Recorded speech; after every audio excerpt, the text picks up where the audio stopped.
Alright, here's the deal. I just finished watching Divergent and the floodgates of my mind just opened. People talk about how that could be reality, but I personally don't think they understand what they're saying. I think they mean in terms of the faction system and everybody expected to be so niche, you know? In terms of that aspect, yeah, I can totally see that happening. I mean, we're kind of living it right now.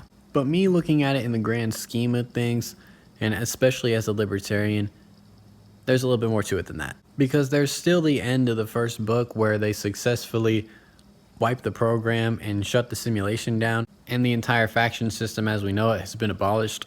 And me personally, I just don't see that happening for 3 reasons. Because first of all, you got too many people who are okay with living in a simulation. And if they're not so much okay with it, I think they've just come to this understanding that they can live free of punishment if they just submit to the status quo. And they're just too scared not to. That's first. But secondly, you don't have anybody who's both crazy and smart enough to actually overthrow the government. Which that in and of itself is a euphemism, but I don't have time to go into that. And thirdly, and most importantly, you don't have enough people that are okay with completely starting over from scratch. The generations we have now are too indoctrinated and so well adjusted to the way things are now to even try to change it. And you have these self-proclaimed rebels who claim to be so against the establishment and so against the powers that be, yet they still go to the ballot box voting for people that don't even know they exist.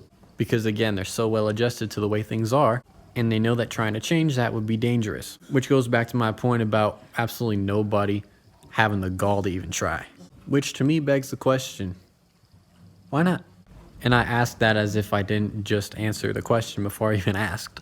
You've got a bunch of people that are okay with the way things are, and then the other people that aren't are too scared to do anything about it. And they themselves understand that the only way that things are going to be able to change is through mass forms of civil disobedience.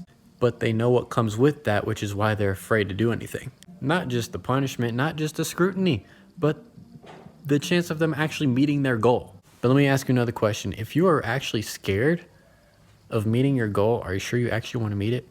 Anyways, what I'm basically saying is if you're going to call yourself a rebel, you should at least try to live up to that name. And what that actually entails, what it actually entails, is that you look at the authorities that be and say, you know, I understand that that's what you want me to do, but how about I just not do that? But you're not going to do that, are you? No, you're not. Which is why I can't take any of you seriously anymore.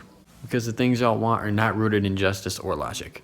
And y'all are so inconsistent, I'm sure y'all probably don't even know what you want anyways. Sorry, not sorry. That was super gay. Why did I do that?